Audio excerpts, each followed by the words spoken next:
kalaupun juga disampaikan baru juga ketika hubungan itu dilakukan suka sama suka, kecuali ada paksaan.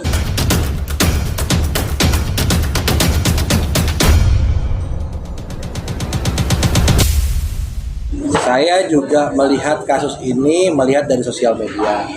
Tapi sejauh ini yang saya lihat belum ada proses hukum atau upaya hukum yang dilakukan oleh kedua belah pihak. Ini apakah saya kurang update atau seperti apa? Cuman yang saya lihat seperti itu. Artinya hanya ada sebuah pengakuan yang dilakukan oleh pihak perempuan.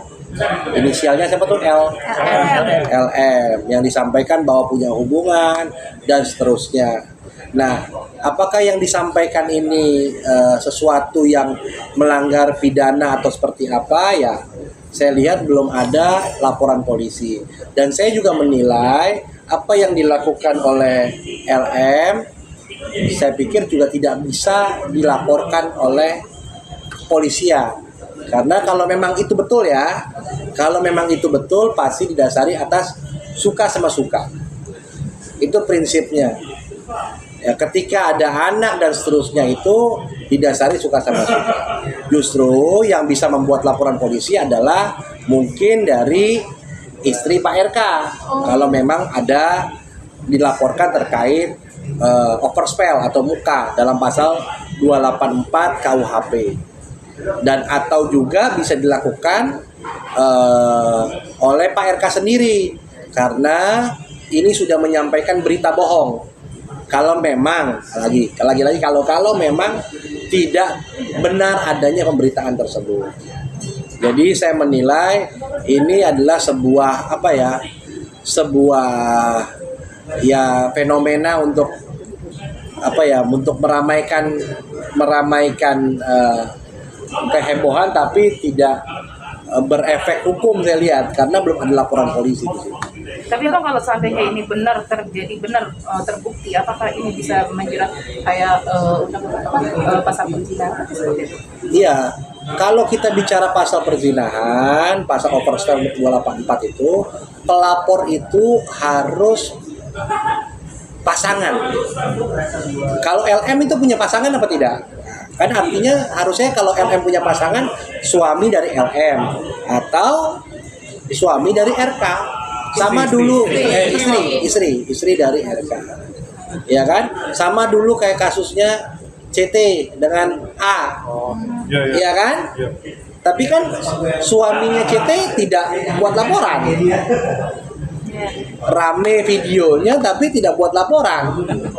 Ya artinya ini kan bagian dari kebesaran hati dari pasangan yang memiliki suami atau istri. Gitu. Bang, ini kan bisa dibilang kan kasus ini kan sudah lampau ya, sudah dari 4 tahun yang lalu dan keduanya ini bisa dibilang tuh sudah sama-sama memiliki pasangan juga gitu. Kalau Abang melihat sendiri, ini mungkin seperti apa sih Bang?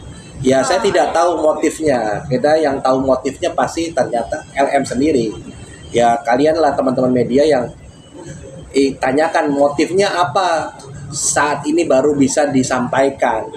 Artinya kalaupun juga disampaikan baru juga ketika hubungan itu dilakukan suka sama suka, kecuali ada paksaan harus bisa melaporkan. Itu namanya pemerkosaan. Apalagi kalau ini sudah lampau. Karena juga kalau pemerkosaan juga ada batas waktu juga, kalau memang harus seketika. Kalau lama berarti kan artinya sudah ya suka artinya gitu loh. Bang, terkait tes DNA prosedurnya seperti apa sih Bang? Gini loh, tes DNA itu kan harus ada permohonan. Nah permohonannya dari mana? Kalau ada dari pihak penegak hukum atau pengadilan yang memerintahkan, baru bisa dilaksanakan tes DNA. Atau atas kemauan sendiri. Gitu loh. Sekarang kan nggak ada nih. Dari pihak LM tidak melakukan tes DNA atau seperti apa. Gitu loh.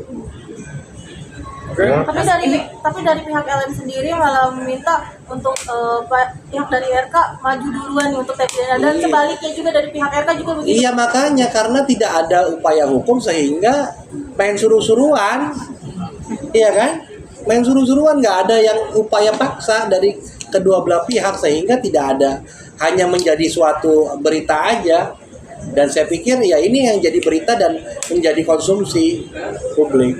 Oke. Bang, mungkin kalau misalnya seandainya tes DNA tersebut harus tadi kan Abang bilang harus adanya permohonan ke pengadilan ya, Bang. Mungkin step-stepnya itu seperti apa, Bang? Ya makanya ini kan permasalahannya karena saya lihat karena itu sudah lampau, jadi suka sama suka. Jadi pasti akan repot. Ya kalau saran saya nih buat Pak RK ya cuekin aja.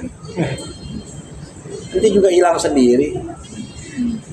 Bang, Gitu. tapi ini ada kemungkinan untuk pengalihan isu nggak sih, Bang? Nah itu kalau pengalihan isu saya nggak bisa jawab. Itu bukan ranah saya, bukan praktisi pengalihan isu, praktisi hukum saya. Oke?